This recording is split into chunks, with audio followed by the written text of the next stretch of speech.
Voilà ce qui vous attend pour votre 4e étape du tour de Belle-Île à pied au départ de la plage d'Erlin. Plutôt sympa, non?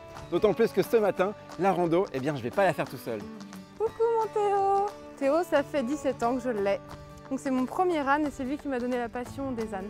Et c'est avec Théo qu'on va partir en balade. Voilà, alors je propose des randonnées toute l'année pour les familles, des personnes aussi qui ont envie de découvrir Belle-Île entre amis ou seuls.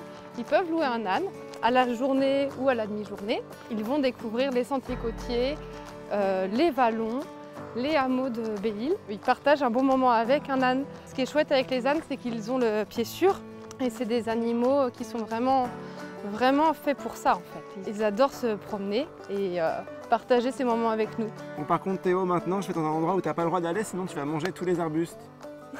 Bisous.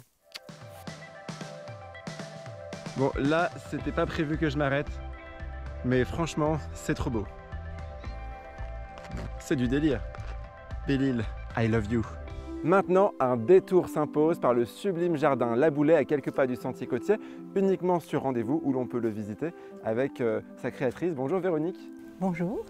Alors ce jardin, c'est la réalisation d'un rêve qu'avec mon mari Rodolphe, nous avions fait de faire un jardin dans un vallon près de la mer avec de la vue et des attaches familiales. Et nous avons planté des centaines d'arbres, nous avons creusé des bassins et la présence de l'eau attire beaucoup d'animaux. Des poules d'eau, des libellules, des grenouilles, même le héron cendré qui a mangé tous les poissons. Entre vous et moi, faire ce jardin, ça doit être un sacré boulot. Hein.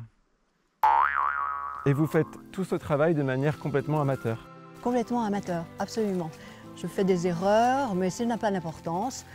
Et puis je découvre que les hortensias se boutirent très bien et donc il y a beaucoup d'hortensias dans le jardin, que les agapanthes se développent et sont contentes, donc je mets beaucoup d'agapanthes, donc ça devient un jardin d'agapanthes et d'hortensias. Et pourquoi vous avez eu envie de l'ouvrir à tout un chacun? Parce qu'avec mon mari, notre idée c'était de partager. Et c'est très intéressant parce que les personnes arrivent dans ce jardin en ayant une idée de jardin dans leur tête, de leur grand-mère, de leurs parents, de leur propre jardin, et ils n'imaginent pas du tout ce jardin-là. Je ne sais même pas si c'est un jardin en fait. Je dis plutôt que c'est un ovni. Un objet végétal non identifié. Eh ben un ovni à visiter de toute urgence alors. Après 10 km à en prendre plein la vue, on arrive ici à la pointe d'Arzic, un lieu que Hollywood s'arrache. Comment ça, vous ne savez pas? Mais c'est ici que Guillaume Canet a tourné son dernier film. Juste à côté, il y a le bourg de Locmaria où je ne pouvais pas passer sans déguster les huîtres locales. Je vous ai réservé une place, je vous attends hein.